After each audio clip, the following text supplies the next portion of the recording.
زه د داسې یو ضدي قوم پیداوار یم، زه د داسې یوې ژبې څوکیدار یم چې وګړي په زشتۍ سره ګډېږي، یو د بل پر غیبتونو نه مړېږي. لا په دې باندې پوه نه شم چې دا ولې مرګ زغمي خو تربور نه زغمي. بالکل یې عباسین صاحب، یو پښتون او بل پښتون غوښه چاړه دي تر غړۍ پورې دی، یو بل نه ماړه دي. یو پښتون او بل پښتون غوښه چاړه دي تر غړۍ پورې د یو بل ماړه دي. باز یو رب د پیړیو بدیدار دي، کرونده لاس ته راوړنې بنګ کوکنار دي، د ګوهر شخه شولانګه به زیاتېږي، دا حالت په ورځ تر بل ترنګلی کېږي.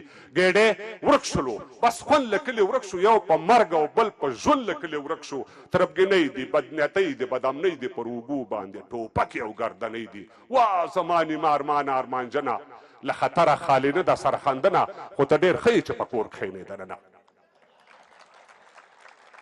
دا شیبان ناست دي حج عمره تهجد اشراک او تلاوت کړي، ځان ښودلو ته درګر دی سخاوت کړي.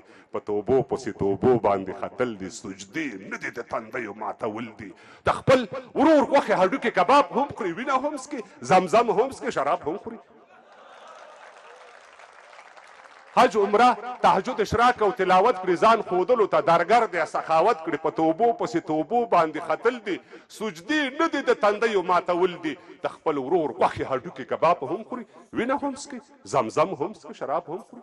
قضاوت هم دې ته وایي ته دې جوړ وي، ته دې خاد وي، ته دې پټ وي، ته دې موړ وي. زه د خوار لوڅ او بربادو مخوم دي، زه که ستا پر نامه یادو مخوم دي.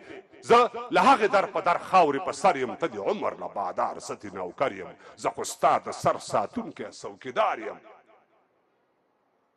زه خو ستا د سر ساتونکی څوکیدار یم. ته هوسا اوسه بېغمه زه بیدار یم. که څه کېږي نو په ما به اول کېږي، که ژړېږي نو په ما به مور ژړېږي. نور وګړي باید مړه یا زنداني شي، زما سر دم ستا له سره قرباني شي. خو تر کومې به ژوندی تش تمنه، له خطره خالي نه ده سرخندنه. که ویرېږې نو په کور کښېنې دننه. بیا هم مننه کوم استاد خوشحال اوسئ.